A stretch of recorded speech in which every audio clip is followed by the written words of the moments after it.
تحفہ۔ کسی گاؤں میں ایک غریب لکڑہارا رہتا تھا۔ وہ روزانہ جنگل سے لکڑیاں کاٹ کر لاتا اور انہیں بیچ کر اپنا اور اپنے خاندان کا پیٹ پالتا تھا۔ لکڑہارا بہت غریب تھا لیکن ایماندار، رحم دل اور اچھے اخلاق والا آدمی تھا۔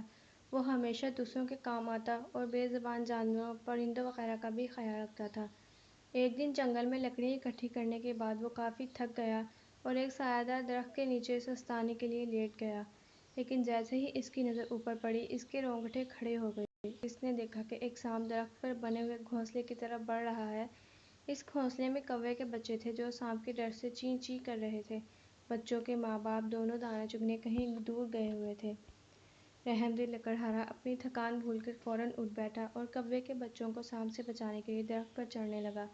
سانپ نے خطرہ بھانپ لیا اور گھونسلے سے دور بھاگنے لگا۔ اسی دوران کوے بھی لوٹ آئے۔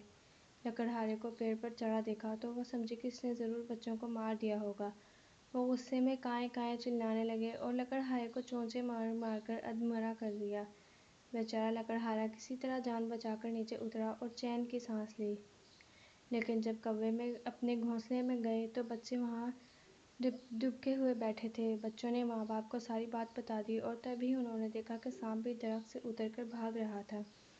اب کووں کو اپنی غلطی کا احساس ہوا، بہت شرمندہ ہوئے۔ کوے لکڑہارے کا شکریہ ادا کرنا چاہتے تھے۔ کوے نے گھونسلے میں رکھا ہوا اصلی موتیوں کا قیمتی ہار، جو انہیں کچھ دن ہی پہلے گاؤں کے تالاب کے کنارے ملا تھا، اس ہار کو اٹھا کر لکڑہارے کے آگے ڈال دیا اور تھوڑی دور بیٹھ کر کائیں کائیں کرنے لگے، جیسے کوے اپنے پیارے بچوں کی جان بچانے پر رحم دل لکڑہارے کا شکریہ ادا کر رہے ہوں۔ غریب لکڑہارا بھی قیمتی ہار پا کر بہت خوش ہوا اور اس نے دل ہی دل میں اللہ کا شکر ادا کیا۔